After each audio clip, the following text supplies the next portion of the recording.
Okay, so back in March, I made a video talking about all the times I've legally paid money for Super Mario Bros. And the latest occurrence probably caught some of you off guard as it was part of the Super Famicom Box.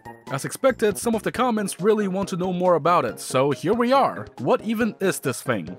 The Super Famicom Box was part of a line of special systems that Nintendo created for use in retail stores and hotels across Japan. They were basically big, bulky demo stations that let customers try or rent multiple games. The first of these systems was the Famicom Box, which, you guessed it, was based on the Famicom. It's a big gray box that could hold up to 15 different games, and despite being used exclusively in Japan, it actually used a lot of NES accessories, including the controllers and zapper. It even used specialized game cartridges in the same form factor as NES game packs. They just straight up print Nintendo Entertainment System on the system itself, which, come to think of it, is also an accurate description of what this device was designed for. The American counterpart to the Famicom Box would be the many different NES demo stations like the M8 and M82, though these units either used retail cartridges or just had games built directly into the hardware. What I have here though is the successor to the Famicom Box, which is the Super Famicom Box, obviously based on the Super Famicom this time around.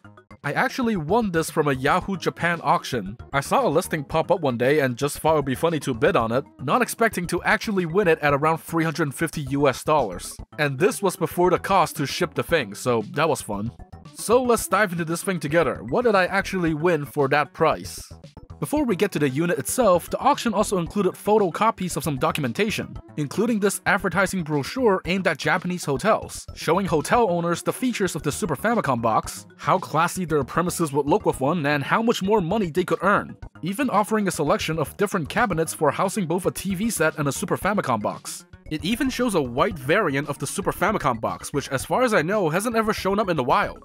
This brochure actually hasn't been fully scanned and put online despite there being a few photos floating around of the color original. So I took the liberty to put my photocopy up on the Internet Archive, which you can check out in the description. Next, we also have a photocopy of the original manual, and thankfully this one has already been scanned online. We'll be taking a deeper look at its many features and settings later on, though I do like the fact that even the Super Famicom Box has its own don't put it in weird places doodles. It's like a classic Japanese Nintendo staple. So here we are with the Super Famicom Box. Well, they weren't lying, it's definitely a box. Perfectly shaped to fit in a TV cabinet, though in my case it also fits right below the CRT TV that I use. On the front, we have two non-detachable Super Famicom controllers housed in the little compartment. Compared to regular Super Famicom controllers, which have super short controller cords, these controllers have cords that are probably even longer than their American counterparts, which makes sense given the use case in a hotel. We have a Game/TV button, which allows you to switch between the Super Famicom Box and regular TV if the antenna is plugged directly into the system, a reset button for resetting to the menu, and an on-off key switch. This is not just an ordinary power switch, but we'll get to it later. On the back, as expected, there's quite a bunch of stuff. First of all, we have the AC adapter, which is actually removable from the system. I imagine this is for hotels to easily switch out the AC adapter to one that is more compatible with the country they're in, though to my knowledge these were never really officially available outside Japan anyway. A neat thing though is that this includes two pass-through AC outlets so you can power multiple devices at once, though obviously you're stuck with the Japanese voltage standard of 100 volts. For output options, the Super Famicom Box doesn't offer much, with only options for AV and RF output. It also has an antenna port to allow for the TV and game switching function as previously mentioned. There's also a panel on the back and side for attaching a coin box, but they're sealed on my unit, so I'll keep them that way for now. The plastic on the Super Famicom Box is notably pretty brittle and chips easily, especially on the front panel here. If you find a Super Famicom Box online, chances are it'll have some front panel damage. And on my unit, there are pieces of plastic that have been chipped off on both sides, though this was at least mentioned by the seller listing it for auction and it wasn't damage that happened during shipping. I paid a little extra for it to come in big comfy packaging. I don't really mind some minor damage on the sides, so I've just stuck them back on using tape for now. Okay, enough talk about the exterior. I'm sure you want to see it plugged in and turned on. And even with the on-off key switch currently set to the off position, this thing actually turns on automatically once it's plugged in. It takes a little over half a minute to complete the initial boot up, and then, hey, it's Kirby! Which is basically proof that the software for the Super Famicom Box was developed by none other than HAL Laboratory, even though none of their games were actually made available on it. The music for the BIOS software fits right in with the likes of Kirby's Dream Course composed by Hirokazu Ando, so it checks out. By default, the Super Famicom Box boots straight into an attract mode, which displays a list of all the games that were installed on it and then cycles through a demo of each game. In the case of my unit, we have Super Mario Kart, Super Mario All-Stars, Star Fox, New 3D Golf Simulation Waiyarae no Kiseki from TNE Soft, and Super Mahjong 2 from IMAX, not to be confused with the movie format. Rather than being built into the system, the games actually come on their own unique cartridges, which we'll also take a look at later. For now, we can immediately just hop right into the menu. Each of these games, when chosen, display their own sub-menu with different options. There are built-in instructions available for each game, quickly detailing the controls for easy reference. You can choose to view a demonstration, which usually just plays the title screen and attract mode sequence for that game. And you can also choose to play a free demo of the game, which gives you a total of 2 minutes of control complete with on-screen timer reminders before it kicks you back out to the menu. In order to freely play the games, we will have to turn the front key switch from off to on, or in the case of units with a coin box attached, to pop in a 100 yen coin for 5 minutes of playtime.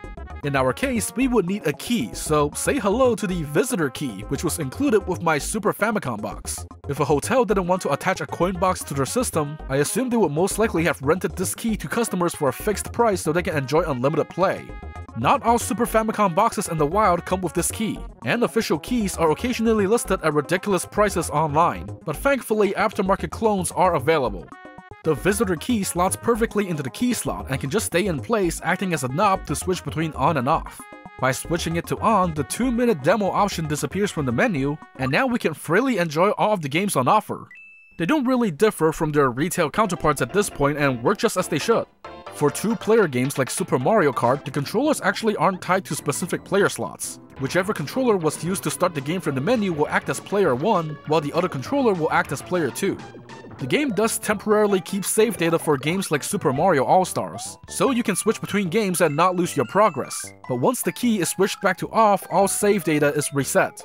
The system does remind you that you can press L, R, and select to reset the game you're playing, or do a longer press or use the reset button to go back to the main menu. Heck, if you idle for long enough, it just pops up a message going, "Hey, are you still there? You know you can go back to the menu by pressing reset, right?" So yeah, the Super Famicom Box is now a very fancy and expensive way for me to enjoy 5 Super Famicom games, 3 of which I already own in different forms. Super Mario Kart, Mario All-Stars, and Star Fox are pretty self-explanatory at this point. They're a great combo of base games for the system, but this does bring some attention to the lack of Super Mario World. Though I imagine the shorter length of the Mario All-Stars games lends itself better to the rental model. New 3D Golf Simulation thankfully has English in most of its essential UI, and definitely feels like a decent golf game aside from the slow update time of the 3D visuals, while also being further proof that I can still barely handle old school golf games. And I still don't know how to play Japanese Mahjong even though I've tried having Clubhouse games teach me, sorry. But now it's time to dive into the nitty-gritty and check out the Super Famicom Box's inner workings and see what settings we can tweak. First of all, the front panel is indeed removable. There are 2 different key slots on the top left and top right, and to open them, you need 2 of the same circular key, only one of which was included with my system, so thank you to a fellow local collector for lending me one of theirs. To open the front panel, you insert both keys and turn them simultaneously to loosen the panel, and we're in! Opening up the front panel is how you can access the controller sockets and unplug the controllers, and also access the 2 cartridge slots where the games actually reside. And yes, these Super Famicom Box cartridges are absolute units. They're even larger than Neo Geo cartridges, so you know, probably a contender for one of the physically largest game cartridges ever. The first one we have here with the red label is a required cartridge, as it contains not just Super Mario Kart, Super Mario All-Stars, and Star Fox, but also the software for the Super Famicom Box itself, so the system will not boot without it. Every working Super Famicom Box will at least have these 3 games on it. The second cartridge is an optional cartridge that contains 2 additional games, in my case being the Golf and Mahjong games. There were also 2 other optional cartridges released, with one being Donkey Kong Country and Super Tetris 2 plus Bombless, and the other being Donkey Kong Country and Super Bomberman 2. It'd be fun to try tracking one of these down someday, but who knows, these cartridges somehow get listed for quite a bit even on their own. And a small fun fact, the advertising brochure and instruction manual actually show screenshots of an optional cartridge containing Pilot Wings and F-Zero that never ended up releasing, which is a shame, it would have made for a perfect set of first-party games. If you open up one of these cartridges, you can see why they're so big. They're basically just the ROM chips of all the games plus all the relevant processor chips like the Super FX, all crammed onto the same PCB. And there's even extra unused space to potentially put more games into. There are other folks online who have experimented with doing so, but it's definitely more complex than just soldering extra ROM chips onto it, since I imagine more modification is needed for them to be detected by the BIOS. So that's part of the inner workings of the Super Famicom box. But what about tweaking software settings? For that, you would need the master key, which my system didn't come with one, so let's just look on Yahoo Auctions and see. Jesus! Thankfully, just like the other keys, there are reproductions of the master key available on eBay, which is what I have here. This goes into the same key slot as the visitor key, but now enables it to be turned to 4 more positions than just on and off. Firstly, turning it all the way to the right actually does completely turn off the unit, though you can't remove the key while it's in any position other than off. One click to the left starts a diagnostics mode, where the system automatically performs a self-check on all the components like RAM and game ROM, so pretty straightforward. One more click to the left activates a game check mode, which basically allows for infinite playtime similar to if the key was set to on. This appears to be one of the ways to test games if a coin box is attached to the system, but otherwise it's sorta redundant. And turning the master key all the way to the left finally allows us access to the settings menu, which surprisingly offers quite a lot of granular options. Starting from the top in section 1, we have a counter for how many times each game has been played. The system keeps track of this data with an internal clock battery, but unfortunately the one on mine is dead, so the play data is empty and it currently thinks it's January 1st, 2000. The clock battery is also apparently needed to save any of the settings, so without it, all of the settings will be reset to default after a power cycle. But hey, we can still take a look at them. Section 2 contains most of the actual settings. You can set the date and time and change the operating mode.